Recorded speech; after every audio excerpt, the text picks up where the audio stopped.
This is Gene Lance on the Workers Beat Extra. And today I want to talk about Louie Gohmert. So I found somebody that knows something about him. Hank Gilbert from Tyler, Texas, or from around Tyler, Texas, right? Right. You're a rancher out there. Right. And you ran against Louie in the last election. I did. So seriously considering running against him in the next one. Well, somebody better. Yeah. We got to, anybody who actively tries to overthrow our democracy and hides that behind the veil of Christian values has got something wrong somewhere. And you say he tried to overthrow our democracy because he voted to throw out the election, right? Well, not only that, but rumor has it, and it hasn't been proven yet, but for the Lincoln Project to come out and target him specifically with ads like they have, rumor has it that he was also one of the ones that helped lead some of the insurrectionists on tours the day before the riot. Is that a fact? I had not seen that. Yes. Well, it hasn't come out publicly, but the Lincoln Project has already put ads together against him, Jim Jordan, and one or two other members of the House, basically blaming them for the insurrection. Of course, part of that, I think, is because of the interview that he did on Newsmax about a week and a half or 2 weeks prior to the insurrection, where he called for, this was after, he filed the lawsuit against Pence and the court threw it out. He went on there and called for people to violently riot in support of President Trump. So even before the insurrection. This was like a week and a half or 2 weeks before the insurrection. It was so bad, if you can believe this, that the Newsmax anchor cut him off. Is that a fact? Yeah. And then he tried to walk it back the next day and said he never said that, but it's on tape. I see. So Louie Gohmert has got to be one. If you were being kind, you would say he was colorful. You would say he was one of the most colorful congresspersons ever. If you were, well, I wouldn't call it colorful. I mean, there's a time that you can generalize something in a nice way and still get your point across. And to me, that's what the word colorful does. But when you're talking about an elected member of Congress who actively participates, now this guy is a veteran.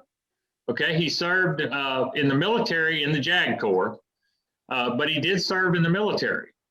Went to one of the most prestigious universities in the country, of which I am an alumni as well, in Texas A&M University, and then discredited our herald ring by tapping it on a table in the middle of a committee meeting. That was the incident where the brother was trying to testify to a congressional committee, and Gohmert sat there and beat on his microphone with his pencil so that nobody could hear him. He took his Aggie ring and turned it over and beat on the table with it. Tap, tap, tap, tap, tap. Made Aggies all over this country and all over the world furious, Democrat and Republican. So politics didn't matter. That was just something you do not do. But for an elected member of Congress to actively call for the end of our democracy and call himself a patriot, no, that's treasonous. That's treasonous. Not only did he break the oath of a member of Congress, he broke the oath of the military. He broke the oath of an Aggie. He did all those things in a matter of minutes on Newsmax, as well as what he reportedly may have done the day before in the Capitol. And he turned around and voted against the election results. Hey, I don't ever want to hear the word socialist come out of his mouth, because I will answer it with fascist. That is what he is. He's a fascist. A leader of the fascist movement in America. There you go. And his most recent scandal is that he has been going around the metal detectors in Congress and bragging about it. And so they are trying to fine him $5,000 for every time he does it. And I am wondering, because the news articles didn't say, is he packing? Do you think he's carrying a gun into the Congress? Knowing Louie Gohmert, I would be surprised if he even owns a gun. I think that he did it for a political stunt. You know, he's been hurting for the last several years for campaign donations. He spends more than he raises. I see. Okay. For various reasons, on a sundry of different things. You know, we pressed him in this last election of how someone could go from showing a $300,000 mortgage on their home and crying and whining about it to his constituents, that he was going to have to leave Congress and sell his home if they didn't start supporting him because he couldn't afford it. And then all of a sudden that $300,000 mortgage disappears off his personal financial statements within 2 months after he got back from the Ukraine. At the same time, Giuliani and Perry was there, and he never would answer that to members of Congress or to reporters that asked him about it. Told them it was none of their business. But I think that this whole deal about the metal detectors is a publicity stunt to try to get more of the other fascists and the other insurrectionists and the other pro-Trumpers from across this country to give him campaign dollars. I think that's what it's all about. And I applaud the Speaker in the House for passing the rule for $5,000 first offense, $10,000 second offense. I hope he keeps doing it, because he's not going to be able to afford it. But do I think he's packing? No, I don't even believe he owns a gun. I think it's all just a publicity stunt. But here's the ironic thing about it. And this is what I say not only about Louie, but several members of Congress, in that they think they're above the law. You know, his argument was, I left to go to the restroom and came back, and I have to go back through a metal detector. Well, let me tell you something, brother. Common everyday Americans, if you go to an airport, or you go inside a courthouse, or you go in a sundry of different places, and you have to leave that terminal for some reason, or leave that courthouse for some reason, you have to go right back through those metal detectors again. Metal detectors are for other people's security, not for your convenience. I see. So he's just doing this to play up to his followers. And I have seen some of his followers, because there was a video circulated where you were holding a rally. I think it was in downtown Tyler. It was. And, all these gunmen showed up. Yep. It looks like the police were less than helpful. In fact, it looked kind of scary that the police might have been in on it. And they did everything they could to disrupt your rally. And I really admired the way you continued in a reasonable way to try to hold your rally and get your message to the American people. But it was clear to me that Louie Gohmert has a lot of dangerous friends. Well, you know, there were some businesses there that sponsored on Louie's behalf some of those white supremacist groups to be there, and the Banditos biker gang to be there, and some of the 3% militia to be there. And Louie did 2 news reports later that evening about what happened at my rally. He gave 2 different stories as to how he found out about it. You know, claimed he didn't know, but 2 completely different stories about how he found out about it after the fact. And they were clearly there on his behalf, because they were chanting his name and Trump's name the entire time we were doing that. And then some of those same people ended up at DC on the 6th, and their names have been submitted to the FBI. But you're right, the Tyler PD is slow walking this thing. They're not even charging half of the people that did things. And we're seeking a Justice Department, now that we have a new administration, a Justice Department probe, not only into that event, but into the Tyler Police Department, because we think that there's, you know, some white supremacist influences there. But yeah, they walking around with guns, probably 70 or 80 of them, like they were going to do something, and they totally surrounded me before it was over. But, Gene, I got in the face, well, he was in my face, of one of those guys, and there were several there after the fact.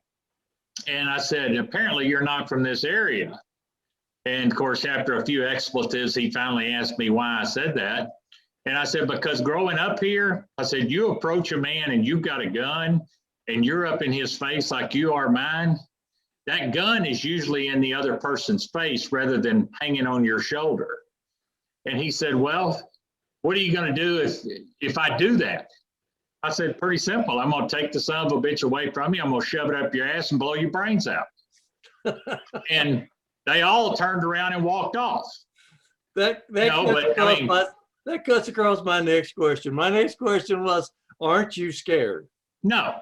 Because and I'm not a terribly overly religious person. However, I was raised in the Southern Baptist Church my entire life. But I remember a certain passage in the Bible where God says not to fear no man. And I don't, and I know we all got an end of life date coming at one point or another. And I'm perfectly content with that because I know where I'm going to be when that day comes. But I'll never be scared of another human, ever. And you're not scared of Louie Gohmert or anything? Oh, I'm certainly not scared of Louie Gohmert. I see. The Justice Department has warned the nation of coming domestic terrorism. Oh yeah. Do you think Tyler or District 1, where you've been running for Congress, do you think it's a more dangerous place there, or do you think these gunmen at your rally were mostly from out of town? A lot of them were from out of town, but some were from the area because I recognized them. Gene, I grew up in that area as a child and through early adulthood. And we had active Ku Klux Klan when I was a kid. Mm-hmm. And I lived in a predominantly African-American part of the county. And of course, all of my friends were African-American that I grew up with. But, we never were harassed, never anything growing up with active Ku Klux Klan groups in the county. Nothing like what happened on the square that day in Tyler last year had ever happened in my lifetime, even though the influence had always been there. I think that 40 years of Republicans manipulating the education code and trying to dumb down the electorate, particularly the poorer white electorate, has reached a fruition. Donald Trump kind of let the cat out of the bag and made all these Republicans cringe when he stood at the podium and said, I love my uneducated, because he let that cat out of the bag. Mm-hmm. And I think now we've seen that generation of those people come into adulthood. And they believe everything they're told by the Republican Party. And I think that's why Trump was able to co-opt as many of those people as he has. And Louie's riding that coattail. Louie knows better. I mean, he's personally confided into people and said, the reason I act the way I do is because I know I have to keep getting reelected. So he knows better. And as an Aggie, I have to assume he's smarter than he actually lets on to be. But it's dangerous. I mean, you see, our democracy was almost overthrown on January the 6th. Do I think there will be other attempts of that in the future? Yes, unless this Congress develops laws against domestic terrorism. And unless this administration gives the FBI and other agencies the authority to go out and raid and arrest and jail and prosecute these domestic terror groups that we have in this country. And if we don't do that, I can see the day coming when this great experiment that we're well into 200 plus years of practice to try to perfect comes to an end. I see. And we turn out to be another Venezuela or Russia or North Korea or some other godforsaken place like that, because our public doesn't know any better. Let me ask you a little bit about District 1, because unless I'm mistaken, your District 1 today is part of the same area that was dominated by Ralph Hall for a long time. Long time. Ralph Hall and Charlie Wilson.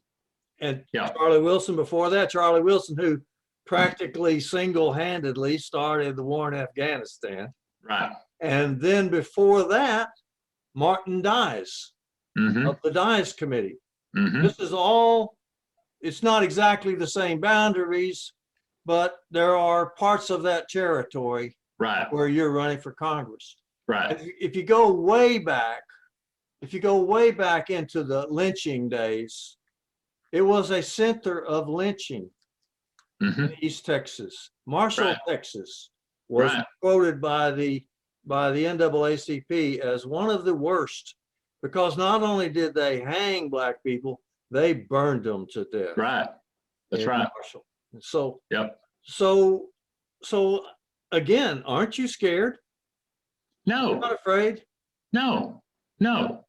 When a man becomes too afraid to live their life and express their opinions, then they're not much of a man anymore. I mean, we've got to stand up for what we believe in, whether right or wrong, or you're just going to be run over. And unfortunately, that's what's happening in this country. You know, this particular district, of course, it's been redrawn several times, but a lot of the main parts have stayed intact. Has been a Democratic-held district since its inception in the 1800s, except one time around the turn of the century, early 1900s, they elected a Republican, but he only lasted for 2 years. Every other election, it's been Democratic until Karl Rove and oh God, the guy from Sugar Land. Yeah. Until they got the districts redrawn in that extra court case and flipped Texas, and Louie got elected, and they elected Louie. I mean, because they basically told him, you just keep your mouth shut and we'll get you elected. Because he was the only one that volunteered to run, the only Republican that volunteered to run. And he unfortunately has held that seat ever since, because, and only because I have Republicans tell me this, only because he has an R behind his name. Not because of what he does, because he's done absolutely nothing for the district. Not one thing. Well, you're starting to talk a little bit about what his positions have been. I just glanced through his resume on Wikipedia and found out that he doesn't believe in climate change. He was a birther.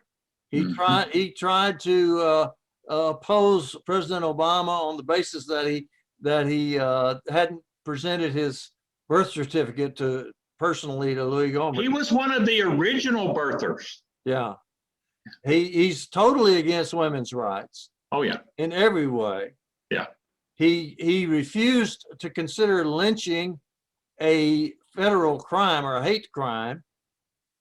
He told everybody to take this medicine called hydroxychloroquine, and actually told people that he took it when he had COVID last summer. And has been, as I said earlier, cozying up and encouraging the violent extremists that are in the news so much today. Well, you know, at one point, I was in Washington several years ago when I was trying to stop Rick Perry's Trans-Texas Corridor project.